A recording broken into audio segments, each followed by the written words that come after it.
एकता दिवस को लेकर कार्यक्रम आयोजित किया गया। इस कार्यक्रम को संबोधित कर रहे हैं गृह मंत्री अमित शाह, आप सुनिए। न केवल एक प्रमुख सेनानी के रूप में भूमिका निभाई, गांधी जी के साथ रहकर आजादी के आंदोलन की संगठनात्मक रीढ़ की हड्डी सरदार पटेल बने थे। बारडोली सत्याग्रह 1928 का अंग्रेजों के खिलाफ किसानों के शोषण के लिए किया गया और वहीं से महात्मा ने स्वयं उनको सरदार की उपाधि दी।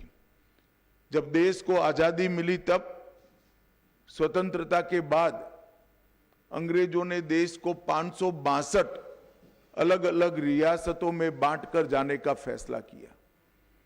पूरी दुनिया मान रही थी और देश में भी कई लोगों के मन में सवाल था कि 562 रियासतें एक होकर एक भारत कैसे बनेगा।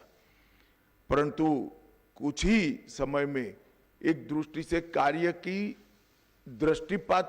पर दृष्टिपात कर देखे तो बहुत कम समय में 562 रियासतों को एकीकृत करने का भगीरथ कार्य सरदार पटेल ने समाप्त किया और आज भारत का जो मानचित्र हमारे सामने है वो मानचित्र सरदार पटेल की ही देन है।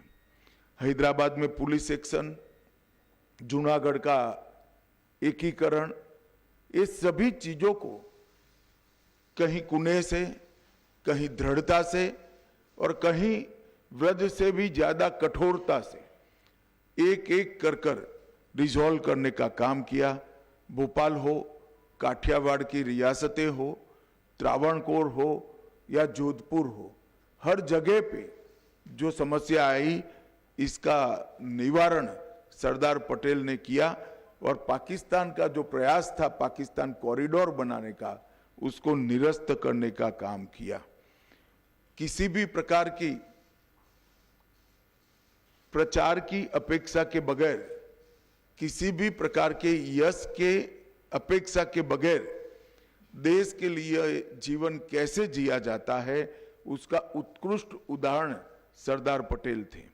जब पूरा देश 15 अगस्त को तिरंगा फहराने में व्यस्त था तब सरदार पटेल कमांड रूम में नेवल ऑफिसरों के साथ एक ऑपरेशन मॉनिटर कर रहे थे, जिसके कारण ही आज लक्षद्वीप भारत का हिस्सा बना है और हमारी दक्षिणी सीमा बहुत मजबूत हुई है और उस ऑपरेशन के कारण ही लक्षद्वीप में तिरंगा फहराया गया।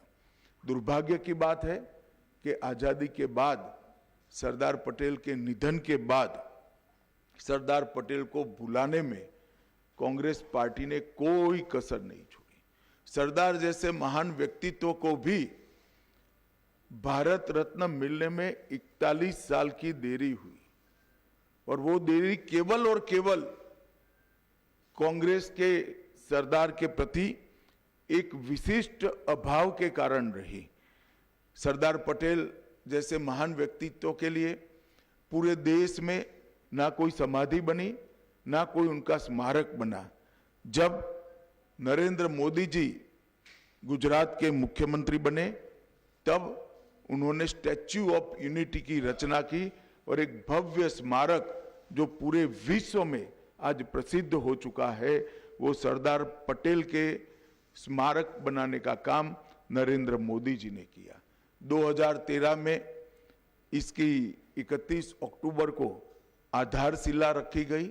182 मीटर ऊंचा, स्टैच्यू ऑफ लिबर्टी से भी ऊंचा ये स्टैच्यू ऑफ यूनिटी 57 महीनों में पूरा किया गया और सरदार साहब का जीवन किसानों को समर्पित था। इसके बनाने में जो इस्पात का उपयोग हुआ, जो लोहे का उपयोग हुआ, देश भर के किसानों से लोहा एकत्रित किया गया, किसानों के औजारों को एकत्रित किया गया, इसको पिघलाकर लगभग 25,000 टन लोहे का उपयोग कर इस स्टैच्यू ऑफ यूनिटी को बनाया गया। 90,000 घन मीटर कंक्रीट और 1700 टन से अधिक कांसा का उपयोग कर एक अविस्मरणीय स्टैच्यू ऑफ यूनिटी बनाया गया है और आज स्टैच्यू ऑफ यूनिटी सरदार साहब को श्रद्धांजलि देने का, इनके प्रति श्रद्धा व्यक्त करने का एक प्रमुख पर्यटन स्थल बन चुका है। रोजाना लगभग 15,000 लोग स्टैच्यू ऑफ यूनिटी पर आते हैं। अब तक देश के 2.5 करोड़, देश और विदेश के 2.5 करोड़ लोगों ने स्टैच्यू ऑफ यूनिटी का विजिट किया है और एक प्रकार से भारत का एक इंजीनियरिंग मार्वेल के रूप में प्रस्तापित हुआ है। नरेंद्र मोदी जी ने इसके आसपास 14 प्रकार के अन्य पर्यटन आकर्षण खड़े कर पर्यटकों का एक प्रिय स्थल बनाया है। वहाँ वैली ऑफ फ्लावर भी है, एकता नगर टाउनशिप भी है, झील सर्किट है, लाइट एंड साउंड शो है, पटेल गार्डन भी बना है, एकता क्रूज नर्मदा की नदी में घूमकर एक नयन रम्य नज़ारा देखने का मौका भी है, बटरफ्लाई गार्डन है, जंगल सफारी है, एकता मॉल है, ग्लो टॉर्च व्यू पॉइंट है और नर्मदा तट पर एक प्रदर्शन की दीर्घा भी बनाई। एकता नगर का जो कार्यक्रम हो रहा है, सापुतारा और विंध्याचल की पर्वतमालाओं के बीच में एकता नगर स्थित है। वहीं पर कल सुबह प्रधानमंत्री जी 7:55 को परेड की सलामी लेंगे। ये राष्ट्रीय परेड में केंद्रीय सशस्त्र पुलिस बल, कई राज्यों के पुलिस बल कौशल, अनुशासन और वीरता का प्रदर्शन करेंगे। इस वर्ष परेड के अंदर सीआरपीएफ के 5 शौर्य चक्र विजेता और बीएसएफ के 16 वीरता पदक विजेता भी शामिल होंगे। परेड का नेतृत्व महिला पुलिस अधिकारियों द्वारा किया जाएगा और परेड में ढेर सारे सांस्कृतिक प्रदर्शन भी करने का आयोजन हुआ है। हर राज्य की पुलिस से, हर सीएपीएफ से, सीएपीएफ के जवान अपना सांस्कृतिक कौशल का भी परिचय कराएंगे। बीएसएफ का ऊंट दल और ऊंट सवार बैंड भी इसके अंदर शामिल होगा। गुजरात का घुड़सवार दस्ता शामिल होगा। आसाम पुलिस का मोटरसाइकिल डेयर डेविल शो भी इसके अंदर होगा और कश्मीर और पंजाब की पुलिस भी इसके अंदर हिस्सेदारी करेगी। एनएसजी, एनडीआरएफ, अंडमान निकोबार द्वीप समूह और पांडिचेरी भी अपनी अपनी झांकियां रखेंगे। जम्मू और कश्मीर पुलिस भी अपनी अपनी झांकी रखेगी। वायुसेना की सूर्य किरण टीम, उनका भव्य एयर शो इस परेड का शिखर बिंदु होने वाला है। 900 से ज्यादा कलाकार देश भर से आकर हमारे देश की सांस्कृतिक विरासत को देश और दुनिया के सामने रखेंगे और एक प्रकार से ये परेड सच अर्थ में भारत की एकता का परेड बनकर रहेगा। एक भारत श्रेष्ठ भारत के कंसेप्ट को जमीन पर उतारने का काम करेगा और सरदार साहब की 150वीं जयंती के बाद अब हर 31 अक्टूबर को 26 जनवरी की तर्ज पर ही ये परेड नियमित रूप से मनाया जाएगा और हमेशा हमेशा के लिए देश के युवाओं को सरदार साहब के सिद्धांतों को और सरदार साहब के देश के लिए किए हुए कामों को जानकारी देने का ये माध्यम बनेगा।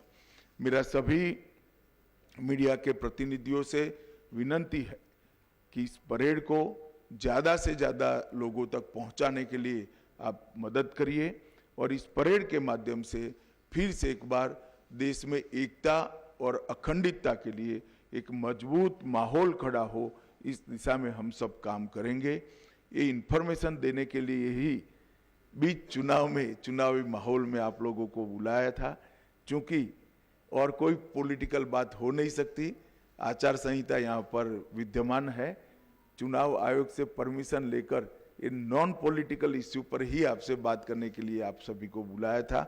आप सभी का आने के लिए बहुत बहुत धन्यवाद और मैं आशा करता हूं कि आप सभी भी आप अपने अपने माध्यम से ये भारत की एकता को सुदृढ़ करने वाली घटनाक्रम को देश की जनता को और विशेषकर माताओं बहनों को और युवाओं को उन तक पहुंचे, इसमें हमारा सहायता करेंगे।